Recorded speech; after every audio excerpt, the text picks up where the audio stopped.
Good evening, class. My name is Ivy, and today I am going to be discussing the Joanna Briggs Institute model. So, all the information that I include in this video comes from the University of Adelaide's Joanna Briggs Institute website, and I will include that in my references page that is attached to this video. So, in order to properly understand the model, we must first understand what JBI is. According to their website, JBI is an international research organization based in the Faculty of Health and Medical Sciences at the University of Adelaide, South Australia. JBI develops and delivers unique evidence-based information, software, education, and training designed to improve healthcare practice and health outcomes. The model was created by this institute in 2005 and it was updated in 2016. So the model consists of an inner circle with outer wedges and arrows. So there's basically like 3 different groups to the model.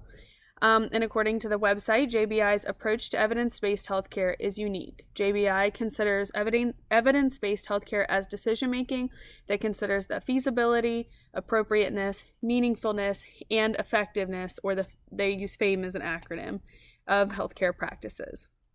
So I couldn't remember what feasibility meant, so I looked it up in our book, in the practice of nursing research, appraisal, synthesis, and generation of evidence. And it defined feasibility as the study of whether or not resources are sufficient for study completion. So the inner circle of the model represents evidence-based healthcare and contains the FAME acronym.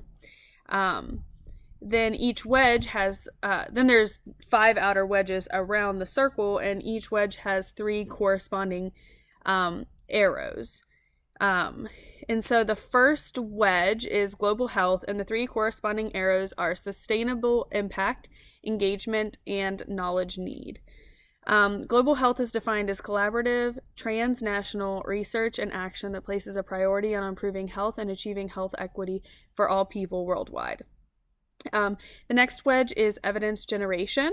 So the 3 corresponding arrows are research, expertise, and discourse. So the wedge identifies these 3 arrows as a legitimate means of knowledge generation. The next wedge is evidence synthesis, and the 3 corresponding arrows are guidelines, evidence summary, and systematic review. Evidence synthesis is the evaluation or analysis and collation of research, evidence, and opinion on a specific topic to aid in decision-making in healthcare. So the next wedge is evidence transfer, and the 3 corresponding arrows are education, system integration, and active dissemination. So evidence transfer is the coactive, participatory process to advance access to and uptake of evidence in local contexts. So the final wedge is evidence implementation, and the 3 corresponding arrows are context analysis, facilitation of change, and evaluation of process and outcome.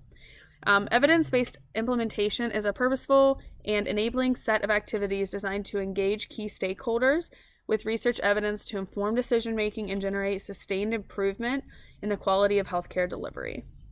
So now that we've gone through the model, how does this model affect healthcare and my clinical setting in particular? So healthcare professionals who follow this model can make a real impact in the setting in which they work if they can apply these concepts correctly. So this model helps fill the gap between an idea for change that is based in evidence and the integration of that policy change. So according to an article titled "The Updated Joanna Briggs Institute Model of Evidence-Based Healthcare," it also accounts for the role of different types of evidence, both research and text and opinion, and how evidence contributes to achieving improved health outcomes globally. Thank you for watching my discussion video this week, and I look forward to hearing from the rest of my class.